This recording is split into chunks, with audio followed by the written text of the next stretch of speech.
Welcome to my channel Akant Education Center.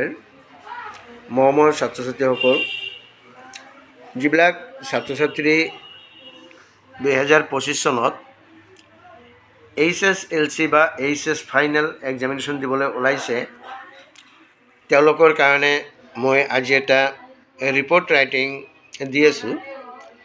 এইটো report writing খুব important both HSLC and HS final year examination students.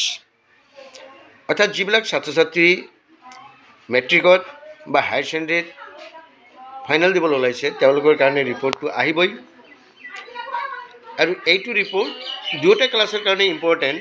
মেট্ৰিকত তেওঁলোকৰ পইণ্টছবিলাক দিয়া থাকিব, পইণ্টছবিলাক দিয়া থাকিলেও এইদৰে লিখিব লাগিব, কিন্তু হায়াৰ ছেকেণ্ডেৰীত তেওঁলোকৰ পইণ্টছ দিয়া নাথাকে, তেওঁলোকক ডাইৰেক্ট এনেকৈ কুৱেশ্যন দিয়া থাকিব। যেনেকুৱা ধৰা you are eyewitness in a road accident in which a school going boy was killed and many passengers were injured.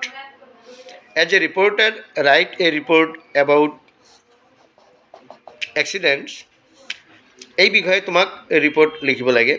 এইটো বিষয়ে ৰিপৰ্ট লিখিবলৈ হ'লে মই ইয়াৰ আগতেও কৈছিলোঁ ৰিপৰ্ট এটা লিখিবলৈ হ'লে হেডলাইন এটা দিব লাগে। গতিকে ইয়াত হেডলাইনটো থাকিব। হেডলাইনটো যেনেকুৱা এ চিৰিয়াছ ৰোড এক্সিডেণ্ট, তোমালোকে এইটোও দিব পাৰা, নহ'লে 1 বা 2 killed in the road accident এইটোও দিব পাৰা। হেডলাইনটো তোমালোকে যিটো এপ্ৰপ্ৰিয়েট সেইটোৱে দিবা। ইয়াত চিৰিয়াছ ৰোড এক্সিডেণ্ট দিলেও হ'ব। এতিয়া ইয়াৰ আগতে মই কৈছোঁ ৰিপৰ্ট লিখিবলৈ হ'লে এটা ষ্টেশ্যন থাকিব লাগে, তাত ডেট থাকিব লাগে। যেনেকুৱা ধৰা এইটো গুৱাহাটীত হৈছে, ইয়াত ষ্টেশ্যনটো গুৱাহাটীত দিলোঁ। Guwahati December 15, 2025. Road accidents have become frequent in these days.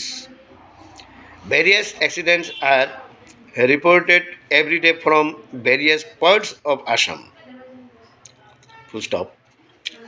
A horrible road accident took place yesterday at 9 a.m. in where a school-going boy died on the spot. A school bus collided with one oil tanker coming from the opposite direction. The driver lost control of the bus. The tanker tried to take a sharp turn. There was a head-on collision. The oil tanker caught fire. Many of the passengers in the bus received minor injuries.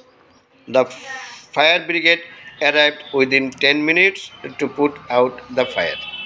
এইখিনি লিখিলে হৈ যাব।